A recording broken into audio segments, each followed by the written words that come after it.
No puedo precisar cuándo comenzaron a apagarse las primeras estrellas. Al principio no era perceptible, al menos no desde los suburbios contaminados por la luz de Washington, donde las estrellas ya eran apenas granos de sal desperdigados en el oscuro cielo nocturno. Nunca pensé que hubiera algo extraño en ellas, esas esferas ígneas de luz que residían a millones de años luz de la casa de mi familia, hasta que mi padre lo mencionó una noche en la cena. Estaba devorando papas al horno enteras, cuando levanté la vista y lo vi hojeando su carpeta, revolviendo copias de diagramas, sistemas estelares y fórmulas que me daban dolor de cabeza con solo mirarlas. Mi papá era astrofísico. Trabajaba como investigador en el Laboratorio Nacional, lo que a menudo significaba turnos largos y agotadores. Algunas noches estaba tan absorto en su trabajo que no volvía a casa hasta pasada la medianoche, y lo escuchaba ir directo a la cama minutos después de entrar por la puerta, sin siquiera cepillarse los dientes o cambiarse de ropa. Otras noches, cuando no tenía trabajo, salía al jardín delantero y montaba su telescopio casero. Esas noches eran las mejores. Me sentaba con él mientras miraba por la lente con el ceño fruncido en concentración. Jugaba con las perillas y engranajes, apuntando el telescopio en diferentes direcciones del cielo, y cada vez que veía algo que le gustaba, me llamaba para que mirara también. Yo contemplaba maravillada la superficie moteada de la Luna, la gran mancha roja de Júpiter y los anillos de Saturno. También me mostraba estrellas y galaxias más distantes, aunque su telescopio no fuera lo suficientemente avanzado como para captar todos los detalles. Aún así, me encantaba la sensación de ver los prodigios del espacio con mis propios ojos. Josie, dijo mi padre, la primera vez que hablaba desde que empezamos a comer. Todavía miraba sus papeles. Mira esto. Me deslizó 2 hojas. Al observarlas, vi que ambas mostraban un cúmulo de luz brillante en el centro. Las dos son de la galaxia del sombrero, continuó, tomadas con 5 meses de diferencia. A 29 millones de años luz. ¿Notas algo? Examiné más de cerca. Las fotos estaban en blanco y negro, bastante granuladas, pero lo noté. La que dice mayo del 22 se ve un poco más tenue. Respondí dudosa, esperando que mi padre se riera de mi comentario. Pero en vez de eso, asintió en silencio, con la mirada fija en su plato intacto. Decir que su reacción me preocupó era quedarme corta. Nunca lo había visto tan grave. Me pasó otro par de hojas. Esta vez eran 2 imágenes de Messier 31, la galaxia de Andrómeda, a 2 millones y medio de años luz. La de Andrómeda, dije, reconociéndola enseguida por las incontables veces que la había visto en su telescopio. Se ve igual, pero, entonces lo vi. No la galaxia, sino las estrellas de fondo. En la foto más vieja, de enero del 22, había un tapiz de puntos brillantes. En la más reciente, de mayo, solo había oscuridad. No tuve que terminar la frase. El silencio entre nosotros lo dijo todo. Mi padre había descubierto algo muy grave. Los días siguientes intenté continuar con mi vida normal. Iba a la escuela, volvía a casa, hacía la tarea, dormía y repetía. Mi padre, en cambio, pasaba cada vez más tiempo en el laboratorio. A veces se quedaba días enteros, dejándome sola en casa con mis pensamientos. Una noche, sin nada mejor que hacer, decidí usar su telescopio. Me tomó horas armarlo y ajustar los controles, pero al final lo logré. Primero busqué Messier 104, el sombrero. Sabía que estaba cerca de Virgo y Corvus, que encontré con facilidad. Pero el sombrero no aparecía, era como si lo hubieran borrado del cielo. Inquieta, pasé a Andrómeda, que hallé enseguida cerca del gran cuadrado de Pegaso. El telescopio no era lo mejor, pero alcancé a enfocar el pequeño destello de luz. Desapareció. Así, de un parpadeo, se extinguió. Como si un ser cósmico hubiera exhalado con fuerza y apagado la llama de una vela. No había explicación racional. Giré el telescopio al norte, buscando desesperada otra estrella. Omega Centauri, un cúmulo estelar a 17.000 años luz, mucho más cercano. Lo observé conteniendo la respiración. Conté. 1. Ahí seguía. 2. Brillaba como millones de vidrios rotos. 3. Me pregunté si esos soles tendrían planetas. 4. ¿Habría vida en ellos? 5. Con horror, vi como una masa cósmica negra engullía rápidamente aquel cúmulo de luces. Era como si la oscuridad misma hubiera tomado cuerpo y se extendiera devorándolo todo. Reprimiendo un grito, caí hacia atrás sobre la hierba húmeda. Había visto suficiente. Dejando el telescopio tirado, me subí al auto y conduje hasta el trabajo de mi padre. Los altos mandos lo saben. Ahora estaba frente a él, en su oficina abarrotada de pantallas, pizarras y libros. Todos los investigadores aquí lo saben. El gobierno fue informado. Entonces, ¿por qué no nos lo dicen? ¿Por qué la ciudad no lo sabe? ¿Por qué el mundo no lo sabe? Grité. Todos siguen con sus vidas, ignorando que todo el universo se está apagando. Y nosotros seremos los siguientes. Mi padre suspiró, cubriéndose el rostro con las manos. No tiene sentido decírselo a la población. Nos quedarán unos días, y solo causaría pánico masivo sin solución. Josie, continuó, ¿sabes de la teoría del gran colapso? Más o menos, respondí, entre el miedo y la curiosidad. Es la idea de que la fuerza que expande el universo se detendrá y hará que el espacio y el tiempo colapsen sobre sí mismos. Básicamente, el universo se comprime. Hizo una pausa, dudando en seguir. Yo lo insté con la mirada. Pero esto es distinto. En vez de retroceder, la materia está siendo consumida. Nadie puede explicarlo. Es como si el borde del universo nos alcanzara y devorara galaxias enteras. Viola todas las leyes de la física moderna. Se levantó de golpe y me miró fijamente. Vi en su rostro miedo y tristeza, y entendí lo agotado que debía de estar intentando comprender algo que superaba al ser humano. Ven conmigo, dijo. Hay algo que debo mostrarte. Lo seguí por pasillos blancos, escaleras y puertas de seguridad, hasta llegar a una trampilla de hierro en el suelo. Al abrirla, vimos un búnker iluminado por luces fluorescentes. El aire vibraba con zumbidos de maquinaria. En el centro había una caja metálica del tamaño de una cabina telefónica, cubierta de cables. Dentro brillaban paneles LED. ¿Construiste esto en una semana? Pregunté incrédula. Él sonrió con tristeza y negó con la cabeza. Llevo 10 años trabajando en esto. Solo lo terminé ahora. Desde que supe de la teoría del multiverso de Einstein, quise probarlo. Este aparato debería transportar materia a universos paralelos a través de agujeros de gusano. Se interrumpió. Luego me abrazó con fuerza. Sentí su hombro húmedo. Estaba llorando. Te voy a extrañar, Josie, susurró, y soltó una risa amarga. ¿Quién diría que mi proyecto secreto serviría algún día? ¿Qué quieres decir? Pregunté entre lágrimas. ¿Vas a enviarme sola? ¿No vienes conmigo? Es demasiado riesgoso. Cuanta más materia transporte, más inestable será. Es más seguro si solo vas tú.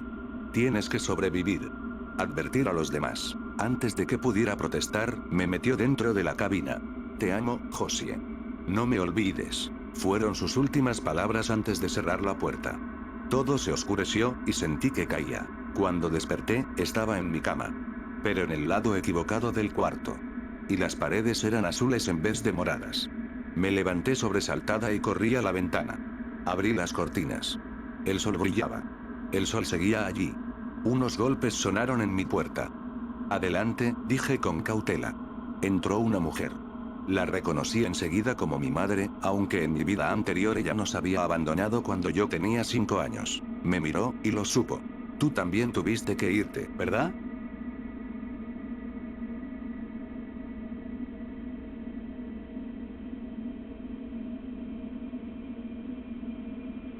Anoche soñé con mi hermano Steven, y me desperté llorando. Ojalá pudiera contarte sobre Steven.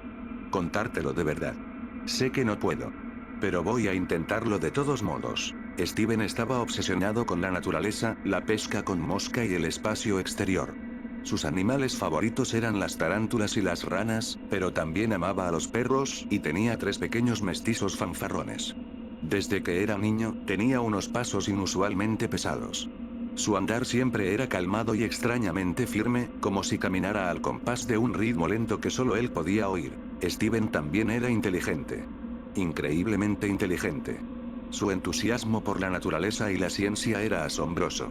Recuerdo tener 4 años y escucharlo embelesado mientras me contaba todo lo que había que saber sobre el lagarto que sostenía en sus manos. Estaba tan vivo, tan brillante. Tan brillante. Recuerdo pensar, Steven brilla como una estrella. Eso era apropiado, porque Steven amaba el espacio exterior. Antes de que yo pudiera siquiera caminar, decidió que él y yo seríamos astronautas cuando creciéramos. Viajaríamos juntos en el mismo transbordador y seríamos las primeras personas en pisar Marte, las primeras en orbitar las tormentas catastróficas de Saturno, las primeras en contemplar los pilares de la creación y la mano de Dios. Steven también quería ser un niño normal. Quería amigos. Personas interesadas en tarántulas, ranas, peces y enanas rojas, que compartieran su conocimiento sobre insectos, ecosistemas y nebulosas. Personas que se preocuparan. Personas que lo quisieran. Pero los niños son una mierda, y los adultos solo son mierdas más grandes. Desde primer grado, Steven llegaba a casa de la escuela llorando a mares casi todos los días. Yo quería matar a quienes lo hacían llorar. Todavía quiero. La gente así no merece existir. No me importa quién seas.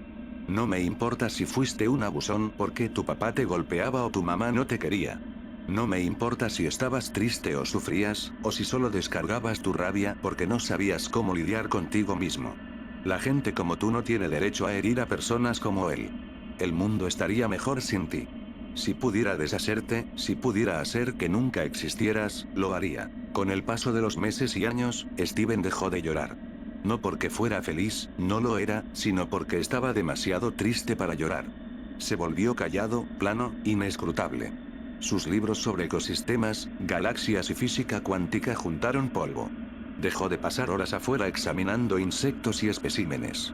Vi con horror cómo mi hermano, cuya pasión por aprender había sido incomparable, este niño tan brillante que era como una estrella, empezaba a apagarse. No sabía qué estaba pasando. Solo sabía que era malo. Peor que malo. Monstruoso.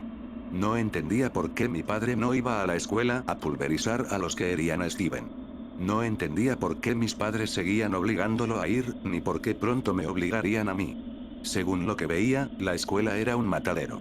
Una manguera a presión diseñada para ahogar estrellas. Con el tiempo, cuando yo también entré a la escuela, comprendí que tenía razón en estar horrorizado. Los pasillos estaban llenos de gritos, burlas, empujones y risas crueles. Los profesores eran indiferentes o peores aún, cómplices. Y vi, con mis propios ojos, cómo las mismas sonrisas que parecían encantadoras frente a los adultos se torcían en muecas de desprecio en cuanto la autoridad desaparecía. Mi hermano ya no lloraba, pero yo sí. Lloraba en silencio por él, y también por mí. Sabía que no podía protegerlo, y también sabía que el mismo cuchillo que lo había cortado a él me atravesaría a mí, más tarde o más temprano. Los años pasaron y Steven se volvió un fantasma en vida. Caminaba con los hombros encorvados, la mirada clavada en el suelo, como si esperara que el mundo entero lo golpeara. El brillo en sus ojos se extinguió. Cuando hablaba, lo hacía en frases cortas, prácticas, como si el lenguaje hubiera dejado de ser un puente hacia los demás y se hubiera convertido en un peso que solo cargaba por necesidad. A veces intentaba recuperar algo de lo que había perdido. Abría un libro de astronomía y me leía un párrafo, casi con ilusión, pero esa chispa moría rápido. Los libros volvían a cerrarse. Los telescopios quedaban guardados. La pasión se iba consumiendo como una hoguera abandonada a la lluvia. Yo lo odiaba. No a Steven, nunca a Steven. Odiaba al mundo por lo que le había hecho. Odiaba a los maestros que nunca lo defendieron, a los niños que lo destrozaron con palabras, a los adultos que le dieron la espalda. Y odiaba a mis propios padres, aunque entonces no entendía del todo por qué. Un día, lo encontré en el patio trasero. Estaba sentado en la hierba, con un cuaderno abierto en las rodillas.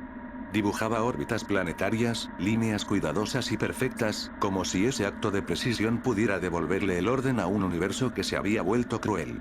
Me senté a su lado, esperando que hablara. No lo hizo. Yo tampoco.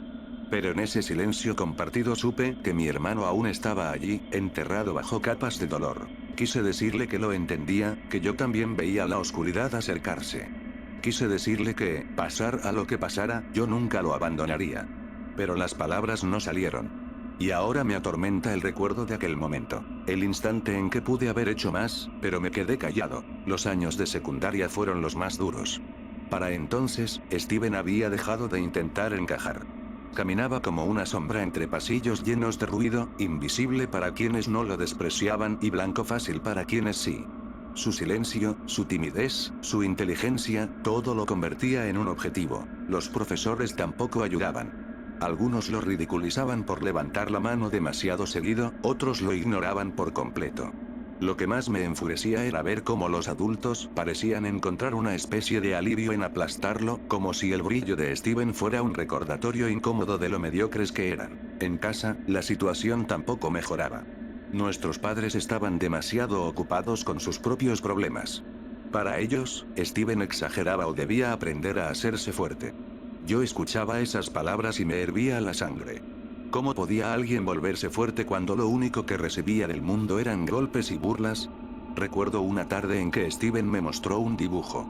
Había trazado con lápiz una galaxia espiral perfecta, llena de estrellas diminutas, con planetas orbitando alrededor de soles que parecían vibrar en la página. Me explicó cada detalle, cada órbita, cada punto de luz. Pero lo que más me impresionó no fue el dibujo, sino su voz. Durante un instante, volvió a sonar como el niño que había sido, apasionado, brillante, vivo. Le dije que era hermoso, y él sonrió apenas, una sonrisa tan frágil que parecía hecha de cristal. Al día siguiente, ese cuaderno desapareció. Nunca lo volví a ver. Yo lo observaba apagarse más y más, y sentía una mezcla de desesperación y rabia. A veces me preguntaba si algún día podría vengarlo, si podría hacer pagar a todos los que lo destruyeron. Pero lo único que hacía era acompañarlo en silencio, tratando de sostener lo poco que quedaba de su luz. Lo peor era la sensación de inevitabilidad. Como si supiera, desde antes de que ocurriera, que todo terminaría mal. Que aquella estrella que una vez brilló con tanta fuerza acabaría consumiéndose en la oscuridad. Y tenía razón. Una mañana, Steven no bajó a desayunar. Al principio no pensamos nada raro. A veces se quedaba en su cuarto leyendo, aunque eso ya era poco común. Pero cuando mi madre subió a buscarlo, lo encontró sentado en la cama, con la mirada perdida en la pared. No respondió cuando le habló. No se movió. Solo estaba ahí, respirando, pero vacío. Ese fue el comienzo del fin. Días después, comenzaron las visitas al médico. Psiquiatras, psicólogos, consejeros. Todos con las mismas palabras huecas, todos con la misma incapacidad para ver quién era realmente Steven. Lo reducían a etiquetas y diagnósticos, como si pudieran encerrar su dolor en una palabra y eso bastara para curarlo. Él apenas hablaba en esas citas. A veces ni siquiera los miraba. Yo lo veía, y sentía que mi hermano ya se estaba yendo, como si el mundo lo hubiera exprimido hasta dejarle solo el cuerpo. Recuerdo una noche en particular. Me acerqué a su cuarto y lo encontré despierto, sentado en la oscuridad. Tenía un libro en las manos, pero no lo leía. Solo lo sostenía, como si necesitara el objeto pero no pudiera conectarse con lo que contenía. Me senté a su lado y no dije nada. Después de un largo rato, me miró y susurró. Ya no quiero estar aquí. No supe qué contestar. Tenía mil cosas en la mente, que lo amaba, que lo necesitaba, que aún había esperanza, pero ninguna salió. Solo me quedé ahí, mudo, sintiendo cómo las palabras me ardían en la garganta. Días más tarde, ya no estaba. El mundo lo destruyó. Y yo sigo aquí, atrapado entre la rabia y la tristeza, recordando a ese niño que brillaba como una estrella y que soñaba con llevarme a Marte, con mostrarme Saturno, con enseñarme las nebulosas más hermosas del universo. Ahora, cada vez que miro el cielo, pienso en él. Y en lo que pudo haber sido, si el mundo no lo hubiera apagado. No pasa un solo día sin que piense en Steven. A veces, sueño con él como si nunca hubiera cambiado. Sonriente, entusiasmado, con los ojos brillantes mientras me explica cómo funciona el universo. En esos sueños todavía es el niño que me decía que volaríamos juntos a Marte. Pero despierto, y lo pierdo otra vez. La rabia me consume. Odio a quienes lo empujaron hacia ese abismo. Odio a los profesores que lo ignoraron, a los adultos que no lo protegieron, a los compañeros que lo destrozaron con su crueldad. Odio incluso al silencio de nuestra familia, que lo dejó solo frente a un monstruo que ninguno quiso enfrentar. Y me odio a mí también. Porque nunca encontré las palabras correctas, porque nunca hice lo suficiente. Porque, aunque lo acompañé en su tristeza, no pude salvarlo. A veces pienso que si hubiera existido un lugar donde pudiera ser comprendido, donde se celebrara su curiosidad y su brillo en lugar de aplastarlo, Steven estaría vivo. Quizá ahora sería científico, astronauta, explorador del cosmos. Quizá estaría mostrándome con orgullo un descubrimiento nuevo, pero no. En este mundo, ese futuro nunca existirá. Todo lo que queda es la memoria de una estrella que una vez brilló con más fuerza que todas las demás. Una estrella que el mundo se encargó de apagar. Y yo sigo aquí, mirando al cielo, buscando a Steven entre las constelaciones. Preguntándome si, en algún rincón del universo, aún sigue brillando.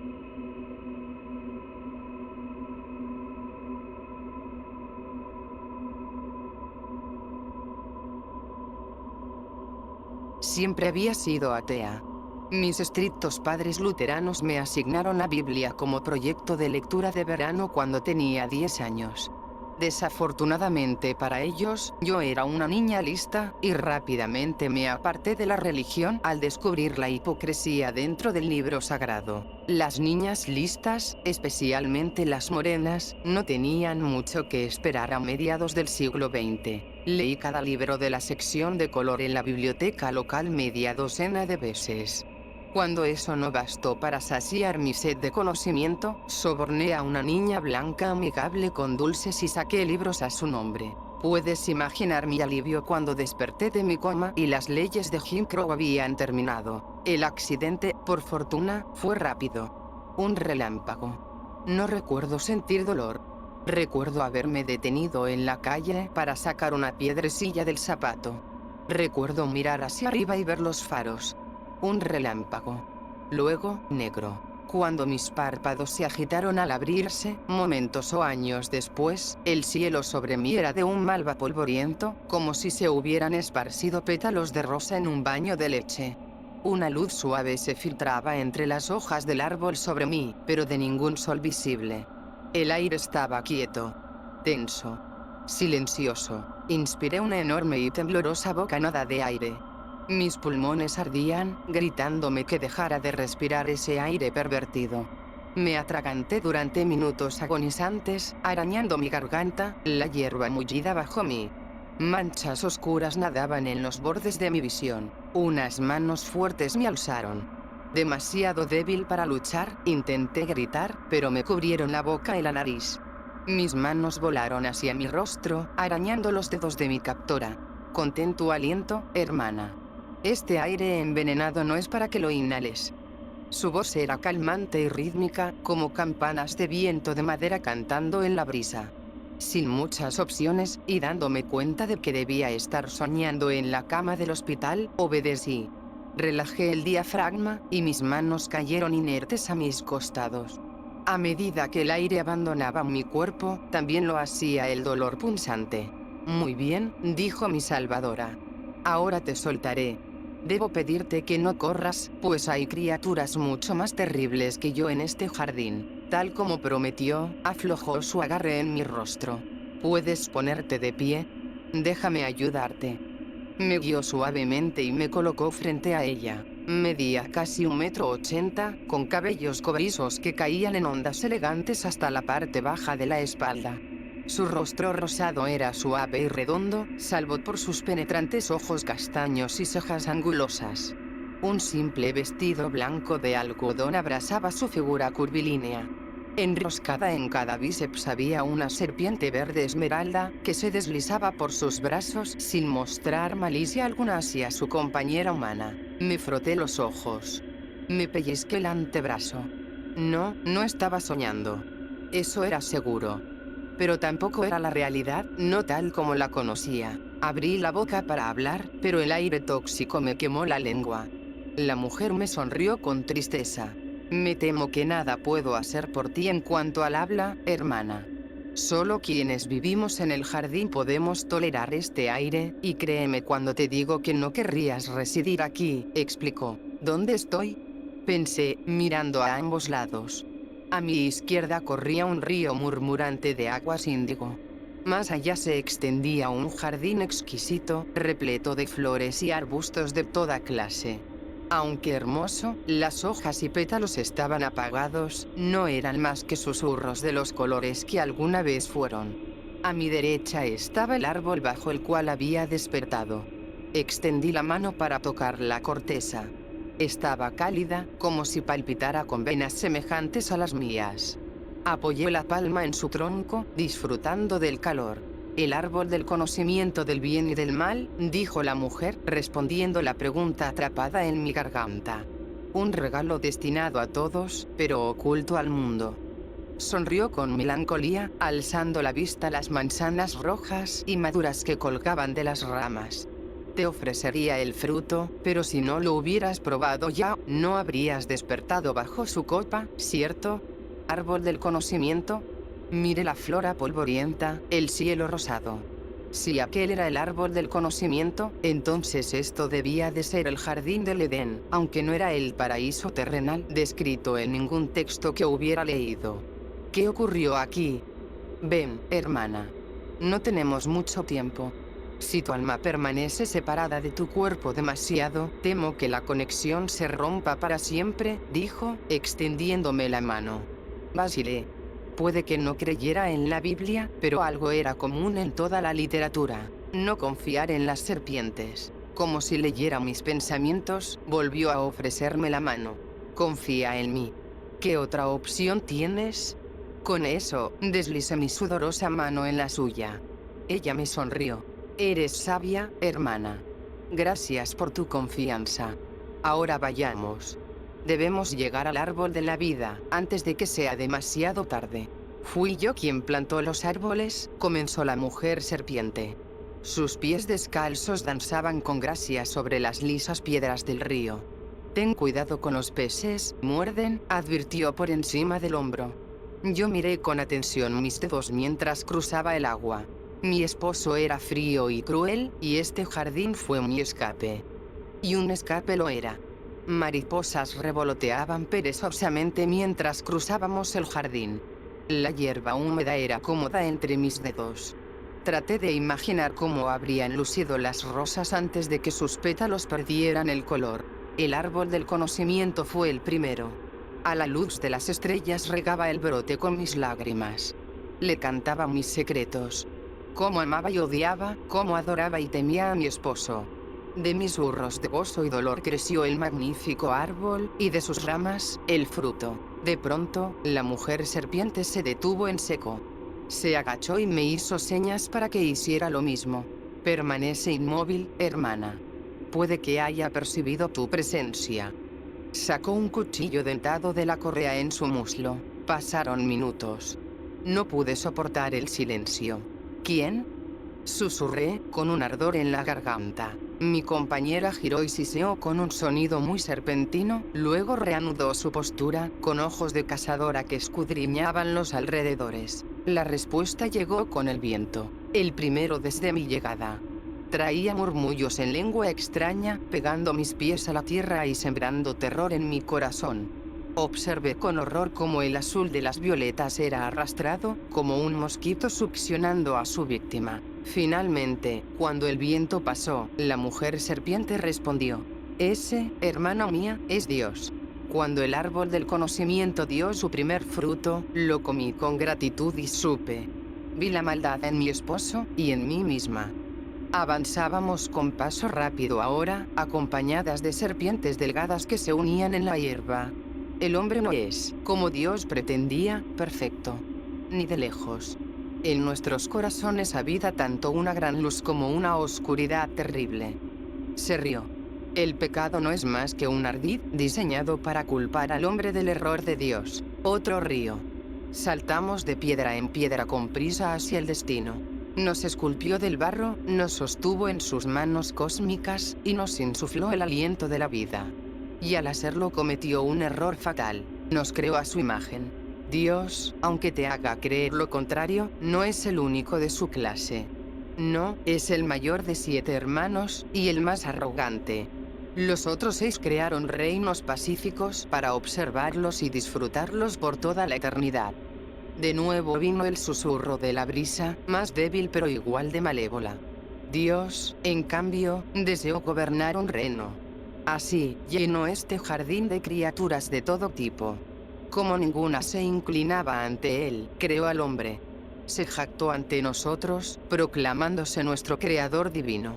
Éramos apenas niños, ¿qué más podíamos saber? Dios declaró que Adán debía gobernarme. Y gobernó, con mano firme. Tras siglos de sufrimiento, cultivé el árbol del conocimiento, comí de su fruto y huí de Adán, escupiéndole a la cara. Echó a correr, y yo la seguí, mis pies golpeando la tierra blanda. Recorrí este mismo camino, todas esas vidas atrás, hasta llegar a un claro. Desesperada y exhausta, intenté quitarme la vida. Mi sangre regó la tierra y el árbol de la vida brotó. Bajo él hice mi nuevo hogar. Muchos años permanecí allí, amiga de las serpientes que habitaban bajo tierra. Por la noche el viento aullaba, pero yo estaba a salvo bajo el árbol. De pronto, la mujer serpiente se detuvo. El árbol está justo adelante, hermana. ¿Lo ves? Y sí, lo vi. El gran árbol estaba rodeado de fuego, un sauce llorón de verdes y azules vibrantes, y colores que jamás había visto.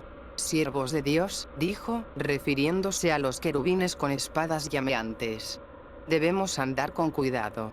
El tiempo apremia, pero no habrá alma que salvar si no tomamos precauciones. Descansemos un momento para que recupere fuerzas». El cielo malva se transformaba en un profundo amatista. Estrellas brillantes salpicaban la bóveda, galaxias en espirales de rosa y azul celeste. De no estar corriendo por un jardín moribundo, vagando entre la vida y la muerte, podría haber sido hermoso. Nos tumbamos tras unos rosales. Una pequeña víbora se enroscó en su vientre. Ella acariciaba distraída su lomo mientras hablaba en voz baja. Comí los duraznos que crecieron del árbol, y pasé décadas felices cuidando el jardín, libre de mi esposo. Entonces la vi. Bailaba entre las flores, mariposas en su cabello negro y magia en su sonrisa. Me acerqué para bailar con ella. Sonrió suavemente. Pero allí estaba Adán, tan vil como siempre, gritándole a la pobre muchacha que dejara de comportarse como una tonta. Su esposa. Los grillos comenzaron a tocar una sinfonía más armoniosa que en la tierra. Las serpientes y yo los seguimos hasta el árbol del conocimiento. La encontré allí, sentada bajo él, contemplando soñadora su fruto. El resto lo sabes, hermana. Furioso de que le diera el conocimiento a Eva, de que ella lo viera como lo que realmente era, Dios los expulsó, dejándome sola aquí. El jardín ya no pude cuidarlo. ¿Por qué crear algo hermoso, si no hay con quien compartirlo? Las lágrimas rodaron por sus mejillas. Le tomé la mano con suavidad. Al comer del árbol de la vida, cuerpo y alma, quedé condenada a la eternidad en soledad. Eva murió hace mucho. Solo espero que baile en los cielos, si tal lugar existe. Quizás su alma danza en otro reino, cuidado por un Dios más amable. Ahora paso mis días escondida. Una serpiente en su agujero. A veces dejo caer un fruto a la tierra. Por eso te encontré bajo el árbol del conocimiento. Debiste hallar uno de mis frutos. Sonrió débilmente. Comparto el conocimiento como puedo. Y guío a las almas perdidas lejos de este lugar maldito. No dejaré que él hiera a más hermanas. Reposamos juntas un par de horas, hasta que se incorporó. Vámonos. Abriré una brecha en la guardia. Corre lo más rápido que puedas hacia el árbol. Una vez bajo sus ramas, estarás a salvo de los ángeles. Come el fruto y regresa a tu cuerpo. Los querubines no eran angelitos alados, como en la tierra. Cada uno tenía 4 rostros. León, buey, hombre y águila, que se agitaban y transformaban con dolor evidente. Los observé horrorizada tras un arbusto. Mi compañera adoptó la postura de una cobra lista para atacar. Rodeó mi muñeca con sus dedos. «No temas», susurró, sus ojos brillando de pena. «Sé veloz, hermana. No mires atrás». Apretó su agarre. «Pase lo que pase conmigo, no mires atrás». Sentí la frialdad avanzando por mis pies. Serpientes. Avanzaban hacia los guardianes, silenciosas en la hierba seca. Ahora. Corrí con todas mis fuerzas. Los pequeños ofidios ya alcanzaban a los querubines. Uno a uno se agitaban, gritando en tormento. No miré atrás, ignorando el siseo de mi hermana serpiente. El viento gélido me atravesó. Dios nos había encontrado. En un último salto sobre las llamas, caí bajo las ramas del sauce. El viento cantor no alcanzaba el interior del árbol, ni el fuego, ni los gritos de mi salvadora. Con el rostro empapado en lágrimas, tomé un durazno. Alcancé a mirar atrás. Ella estaba inmóvil en el campo, rodeada por un tornado esmeralda. Grité su nombre, deseando salvarla, sabiendo que no podía. Su mirada se cruzó con la mía. Sonrió con ternura, el rostro brillando con dolor. Mis manos temblaban al llevar el fruto a los labios. «Gracias», musité, y hundí mis dientes en su carne dulce. Había estado en coma casi 5 semanas, conectada a un respirador. Los doctores dijeron que nunca volvería a caminar. Pero desperté sana. Mi madre lloró y alzó las manos al cielo. «Alabado sea el Señor», exclamó. «Gloria a Dios». Mi cuerpo no solo estaba sano. Algo en el fruto me había cambiado. Asombré a los médicos cuando, tras ser atropellada por un Mustang, me levanté ilesa. Los volví a asombrar 10 años después, cuando mi esposo y yo no pudimos concebir, pese a estar ambos perfectamente sanos. Y otra vez a los 40, sin parecer un día mayor de 25. El fruto no solo devolvió mi alma a mi cuerpo y me salvó, la inmortalizó. No he envejecido desde la edad fértil. Estoy viendo a mi esposo marchitarse y morir ante mí, mientras yo permanezco intacta. Pronto tendré que irme. Cambiar mi nombre. Mudarnos de nuevo. Una y otra vez. La Biblia, que ahora he estudiado aún más, habla del rapto. Del día en que Dios vendrá a la tierra a llevarse a los creyentes al cielo. Estoy segura de que viviré para verlo. Pero no estoy segura de que sea el glorioso día de ascensión que los cristianos esperan. Siempre fui atea. Ahora sé que Dios es real. Sé que es real. Sé que está enojado. Y sé que me está esperando.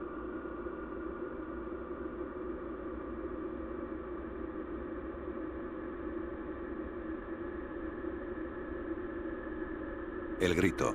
Eso es lo que nunca olvidaré. Era un grito animal, como si las cuerdas vocales no estuvieran bien formadas. Aquel alarido de Banshee que me estremeció hasta lo más profundo de la médula de los huesos y me hizo vibrar las entrañas. Mitad grito, mitad estertor de muerte.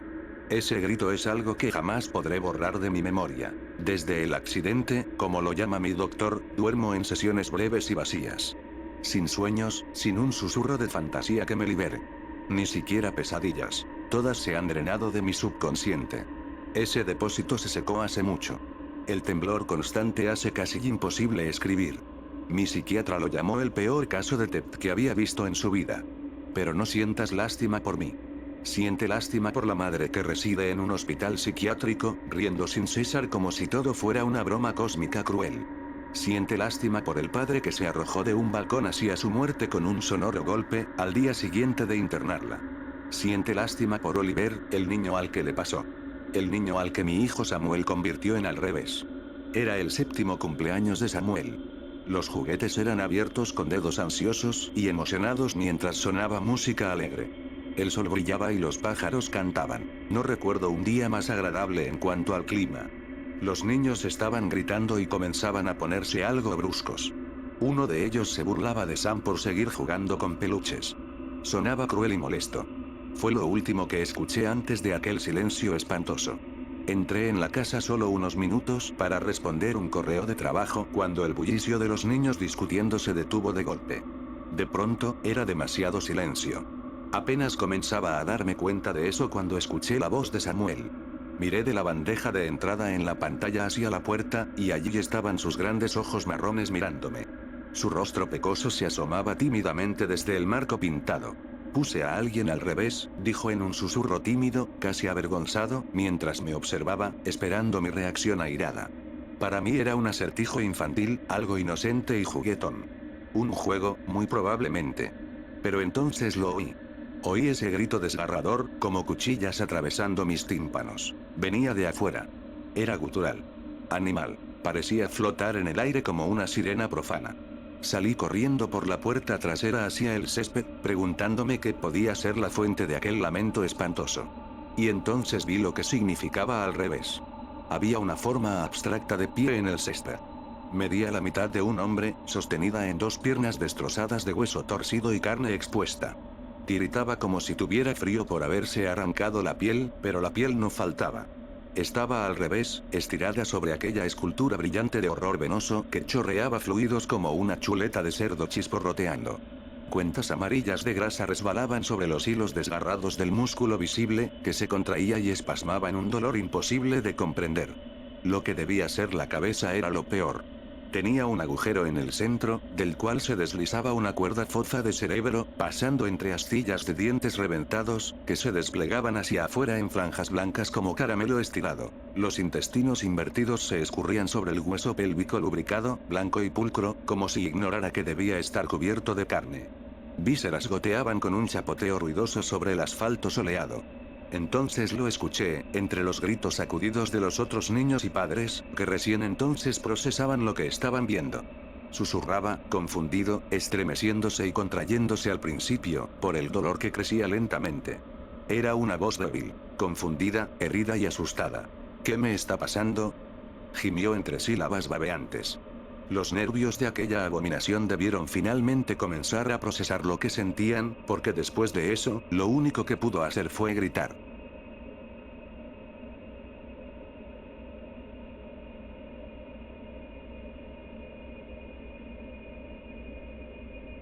Crecí en un vecindario que se asentaba en olas de colinas onduladas adornadas con densos bosques. Si atravesabas un bosque en particular, llegabas a nuestro lugar secreto, un claro que terminaba en el borde de un acantilado empinado que contemplaba una extensión exuberante de campo inmaculado que se extendía desde nuestro modesto pueblo hasta el horizonte lejano. Era el último lugar que el sol tocaba antes de ponerse cada noche, y permanecía en la oscuridad más tiempo, esperando a que regresara la luz del día. En el verano de 1987, fue allí donde mi mejor amigo y yo hicimos algo indescriptible y, de una u otra manera, se nos hizo pagar por ello. Inventé un juego llamado Por la Borda que a menudo jugábamos allí. Funcionaba así. Una persona, la víctima, se acercaba al borde del acantilado, cara a cara con su propia mortalidad, inspiraba profundamente y gritaba por la borda. Hacia el suelo abajo, antes de fingir dramáticamente que saltaba o caía. Para los no iniciados parecía que realmente había caído, pero en realidad, había un pequeño pero resistente saliente a pocos pies debajo del borde en el que aterrizaban. Entonces otra persona, el héroe, o quizás más dependiendo del tamaño de la víctima, lo rescataba y lo devolvía a salvo. Bill, cuya valentía rozaba la estupidez, había perfeccionado un movimiento impresionante en el que se ponía de espaldas al acantilado y me enfrentaba, sacando un revólver imaginario de su cadera derecha. Yo sacaba el mío a su vez, y después de un breve pero frenético tiroteo, él se agarraba el pecho, exhalaba un último aliento y se dejaba caer hacia atrás, sin esfuerzo, sobre el saliente de abajo. Bill mostró este truco el día que llevamos a Coren Bride a nuestro claro y le enseñamos nuestro juego. La familia de Corey se había mudado aquí el otoño pasado, justo a tiempo para que empezara la secundaria. Inmediatamente se apegó a Bill y a mí, siguiéndonos en el recreo como un cachorro perdido. En realidad, quería ser amigo de Bill más que mío, y no lo culpaba. Creo que Bill era el tipo de persona que Corey quería ser. Estaba asombrado de la forma en que Bill se presentaba a sí mismo. Cómo subía sin dudar al árbol más alto o se paraba en lo alto de las escaleras frente a la escuela y apostaba con cualquiera que pasara que podía saltar hasta abajo. Estas empresas rara vez terminaban bien para él. Bill mismo, con sus codos y rodillas permanentemente llenos de costras y moretones, era prueba viviente de ello, pero ese nunca fue el punto. Él haría o diría cualquier cosa si existía la más mínima posibilidad de que te rieras. La mandíbula de Corey se abrió cuando Bill desapareció sobre el borde. Bill permaneció agazapado en el saliente en silencio durante mucho tiempo solo para molestar a Corey, que nunca había visto algo así. Vi un destello de terror en los ojos de Corey, y creo que por un momento realmente creyó que Bill estaba muerto y que él sería el siguiente. Aunque no lo veía, sabía que Bill sonreía como un idiota, con las manos cubriéndose la boca para contener la risa. Sabía que estaba disfrutando la emoción de su truco, sabiendo sin siquiera mirar que Corey había caído en él. Corey, cayendo directamente en la trampa de Bill, dio unos pasos cautelosos hacia el borde, asomándose en busca de Bill.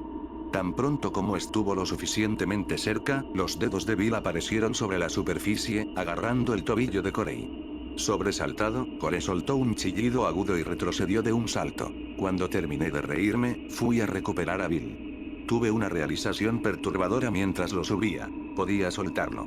Podía dejarlo caer, y él caería. Aún peor, había una pequeña voz dentro de mí que quería hacerlo. Nunca quise hacerle daño, simplemente había una parte de mi cerebro que quería ver qué pasaría, ver si realmente lo haría. Y me lo imaginé. En mi mente, lo solté y él cayó. Lo observé hasta que desapareció. Me quedé en el saliente con un profundo horror de lo que había hecho. No habría forma de deshacerlo. Fue entonces cuando entendí por primera vez que algunas decisiones tienen consecuencias tangibles y que yo podía ser la causa de ellas. Después de subirlo sano y salvo, retrocedí, sintiéndome tan culpable por lo que había imaginado hacer que no me permití mirar hacia el suelo bajo el acantilado. Bill corrió hacia Corey, aullando de risa. Debiste ver tu cara, puso una expresión de terror fingido, chillando como la víctima en una película slasher. Corey se rió junto con él, aunque levantó una mano para cubrir sus mejillas enrojecidas, consciente de que delataban su vergüenza. Pero se animó cuando Bill le dio una palmada en el hombro y le señaló el borde. Ahora esta sería su oportunidad de probarse. Corey se acercó a tomar su turno, asomándose con cautela sobre el borde, evaluando la estrecha distancia entre la seguridad del saliente y la muerte segura a solo unos centímetros más allá. Con voz tímida dejó escapar un vacilante por la borda y no tanto saltó como se deslizó suavemente sobre el saliente. Satisfecho con su aterrizaje, soltó unas risitas nerviosas por unos momentos hasta que su miedo regresó y quiso que lo subieran. Corey era el niño más pequeño de nuestra clase, y aún de puntillas sus manos extendidas quedaban unos 15 centímetros por debajo del borde del acantilado.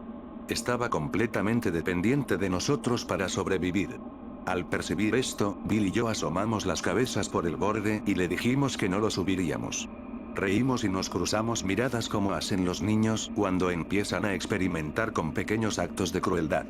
Claro que lo íbamos a subir eventualmente, pero había un instinto primitivo que nos impulsaba a ver cuánto tiempo podíamos mantener la broma. Él nos rogaba que lo ayudáramos, extendiendo las manos hacia nosotros con fervor desesperado. Bill se volvió hacia mí. ¿Qué piensas? ¿Lo dejamos subir?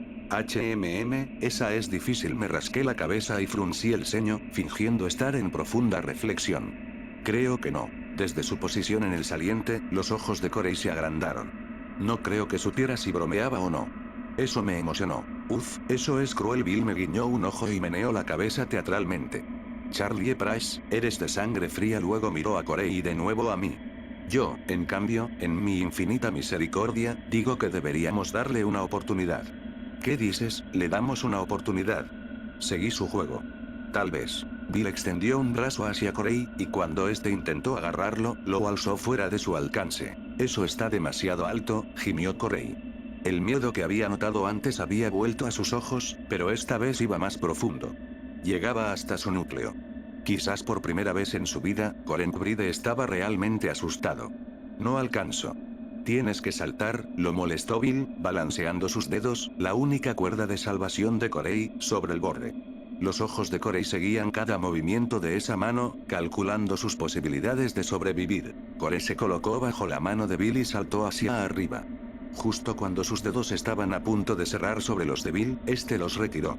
Luego volvió a extender la mano, provocando a Corey con cada intento fallido. Corey empezó a revolverse en busca de una salida, como un animal dando vueltas en su jaula. Desde el borde del saliente, cargó hacia adelante y saltó. Casi lo logra. Alcanzó a sujetarse de un poco de hierba y tierra, pero se dieron, y Corey perdió el agarre. Vi el terror desplegarse en sus ojos mientras se agitaba buscando algo a qué aferrarse. El sonido más horripilante que jamás escuché fue el crudo y violento ruido que soltó al caer. No se parecía en nada a su grito cuando Bill lo asustó. Este era real. Lo que rebotó contra la pared del acantilado y resonó en mis oídos fue el sonido del horror puro. Momentos después llegaron los chasquidos de ramas quebrándose y finalmente el golpe sordo del cuerpo de Corey contra las rocas abajo. Bill y yo miramos por el borde en un silencio atónito, temiendo incluso respirar. Cruzamos una mirada, cada uno buscando en el otro la confirmación de que lo que vimos realmente había pasado. Esperamos y escuchamos, rezamos, por alguna señal de vida abajo. Todo estaba quieto. Bill fue el primero en romper el silencio, saltando de pie y delirando sobre que necesitábamos idear un plan. Yo dije que deberíamos decirles a nuestros padres. ¿Estás loco?, dijo Bill. Me castigaron un mes por reprobar un examen de matemáticas. Si mis padres se enteran, me matan. ¿Y si llamamos a la policía pero sin dar nuestros nombres para que no descubran que fuimos nosotros? Ellos rastrean las llamadas, se burló. Y tú fuiste el que dijo que no lo subirías, así que irás a la cárcel. Pero, Bill me interrumpió. Esto es asesinato. Te darán la pena de muerte. Tenía razón, lo entendí. Yo maté a Corey Bride. Nosotros lo hicimos. Tú también lo mataste, ¿sabes? Los dos lo matamos. Ambos iremos a la cárcel. Doble asesinato. Bill pareció estar de acuerdo. Dame un minuto. Caminaba por el claro, pensativo. Yo me senté en el césped, absorbiendo los últimos rayos del sol de la tarde. No apartaba la vista del borde del acantilado, esperando que Corey trepara de vuelta. Bill ideó un plan que me aseguró era infalible. No diríamos nada. Cuando los padres de Corey vinieran a buscarlo, diríamos que habíamos estado jugando en el bosque al otro lado del pueblo, y que él se había ido a casa una hora antes que nosotros. Nos juramos mutuamente, sobre nuestras propias tumbas, que nunca le diríamos a un alma lo que hicimos a Coren Bride. Era fácil hacer esa promesa entonces, pero mucho más difícil cumplirla a la mañana siguiente, cuando la madre de Corey, con el rostro cubierto de lágrimas, apareció en mi puerta preguntando si sabía qué le había pasado a su hijo. Me aferré al plan por miedo a ser castigado, pero quería con todas mis fuerzas decirle la verdad, aunque fuera solo para limpiar mi conciencia. No tengo idea de dónde está, le dije, bajando la mirada para que no viera mi obvia culpa. Me dijo que iba a jugar contigo y con Bill, suplicó, por favor, tienes que saber algo. Se fue una hora antes que nosotros. Dijo que iba a casa. ¿Cómo pudo haberse perdido si estaban jugando tan cerca? Señaló hacia el bosque, y mi sangre se heló. No estábamos allí. Estábamos al otro lado del pueblo. ¿Cómo sabía ella dónde estábamos? El grito ensordecedor de Corey se repitió en mi mente, ¿y si lo había escuchado todo? No te atrevas a mentirme. Su voz se quebraba, saliendo en chillidos agudos. Corey me dijo que ustedes jugaban allí. Es un buen chico. Él no me mentiría. Ojalá Bill hubiera estado conmigo. Él habría sabido qué responder para exonerarnos y despistarla. Mis palabras titubearon. Bueno, estábamos allí, pero, luego decidimos ir al arroyo, así que fuimos al bosque del lado este. Ella lo pensó un momento, analizando mis palabras. Yo recé con todas mis fuerzas que me creyera. Está bien, asintió en voz baja, secándose las lágrimas, está bien. Hubo una búsqueda en todo el pueblo durante las siguientes 3 semanas, rastreando esos bosques, los bosques equivocados, en busca de alguna señal de Corey. Parte de mí esperaba que lo encontraran, hasta que me di cuenta de que, si Corey aún estaba vivo, le contaría a todos lo que Bill y yo habíamos hecho. Era mejor que estuviera muerto, me dije. Mejor él que yo. Fui reclutado en la búsqueda por mi madre, que me despertó temprano una mañana para decirme que iríamos a buscar a ese niño desaparecido. Corey, ¿así dijiste que se llamaba? Asentí. Ustedes eran amigos, ¿cierto? Estaba en mi clase. Satisfecha con mis respuestas, desayunamos rápido y salimos a unirnos a algunos vecinos que buscarían con nosotros. Me pregunté por qué nos reuniríamos tan cerca de mi casa cuando las brigadas pensaban que Corey se había perdido al otro lado del pueblo. Descarté el pensamiento como otra de esas cosas de adultos que no tienen sentido. El grupo en el que estaba encabezado por un policía. Vi que Bill y sus padres también estaban allí. Me alegró. Sería más fácil mantener nuestra historia si estábamos juntos. Era difícil fingir que no sabía lo que pasó. No podía evitar que mis ojos vagaran hacia el sendero que llevaba al acantilado. Aunque nunca dije nada ni nadie me preguntó, sentía que era una mentira no decir que sabía exactamente dónde estaba Corey. Mi corazón se detuvo cuando el oficial comenzó a guiarnos hacia el bosque correcto. Estaba aterrado. ¿Sabían que Bill y yo mentíamos? ¿Nos llevarían directamente al cuerpo para arrestarnos? Bill lo sintió también. Corrió hacia el oficial y llamó su atención. No estábamos jugando allí, protestó, señalando en dirección opuesta, estábamos en el lado este. El oficial asintió. Lo sé, hijo, pero no encontramos nada allí. Solo queremos asegurarnos de haber buscado en todas partes. Comenzamos por un sendero que yo nunca había tomado. Por la inclinación del terreno, supe que nos dirigíamos hacia la base del acantilado.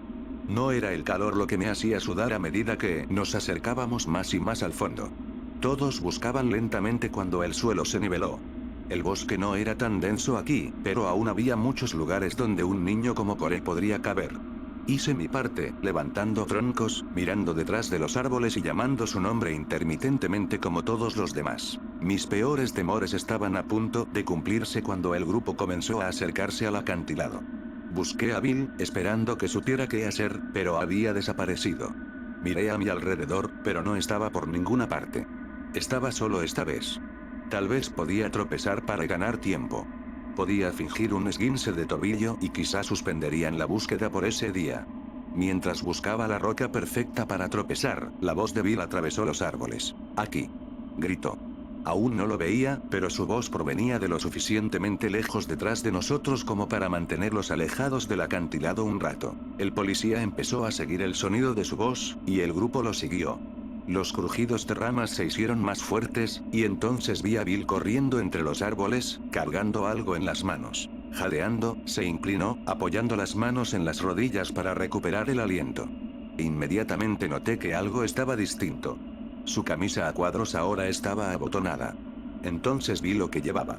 Esta es la camisa de Corey. Le entregó al oficial un trozo rasgado de tela embarrada, los restos destrozados de la camiseta blanca que Bill llevaba puesta minutos antes. Probablemente aún estaba caliente. Bill debió arrastrarla por la tierra para que pareciera que llevaba días allí y la desgarró para disfrazar que sería demasiado grande para Corey. El oficial la sostuvo para que yo corroborara la historia.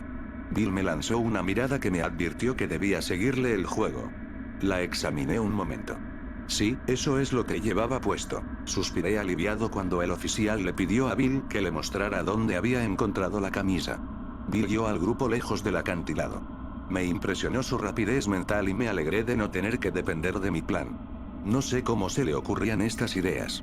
No solo alejó la búsqueda del cuerpo de Corey, también rompió algunas ramas bajas y colgó trozos de la camisa sobre ellas, creando la ilusión de un rastro, convenientemente en dirección contraria a donde realmente estaba. La búsqueda se prolongó durante semanas, pero yo sabía que era inútil. Estaba seguro de que Corey estaba muerto solo unos días después, cuando lo vi parado en medio de la calle frente a mi casa. Al principio pensé que quizá había regresado, hasta que vi un auto pasar a través de él y seguir allí de pie. Con cautela, salí y me acerqué. «Corey», susurré, mirando a mi alrededor para asegurarme de que nadie me viera hablando con un niño muerto. No respondió, pero me miró como si me hubiera escuchado. Se veía tan real, no como los fantasmas de las viejas películas que veía con mi hermano mayor después de que mis padres se acostaban. Fantasmas pálidos, casi transparentes, que gemían y arrastraban cadenas. Corey se veía como siempre. Extendí la mano hacia él, tenía que saber si era sólido, pero justo antes de que mis dedos tocaran su hombro, giró y salió corriendo. Se detuvo entre los dos árboles torcidos que custodiaban el sendero hacia el acantilado para ver si lo seguía. Pero yo no me moví. Luego desapareció entre los árboles. Después de eso, Corey comenzó a aparecerme más seguido. A veces en la calle, otras veces al pie de mi cama en mitad de la noche, observándome sin decir palabra. Nunca me hablaba, pero yo sabía lo que quería. Quería que confesara. Quería que dijera la verdad sobre lo que le habíamos hecho. Yo trataba de ignorarlo, pero era imposible.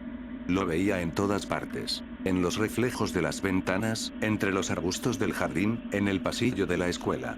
Siempre con esa misma mirada acusadora. Con el tiempo, Bill y yo empezamos a distanciarnos. Apenas hablábamos de lo ocurrido, y cuando lo hacíamos, era solo para reafirmar nuestra promesa de silencio.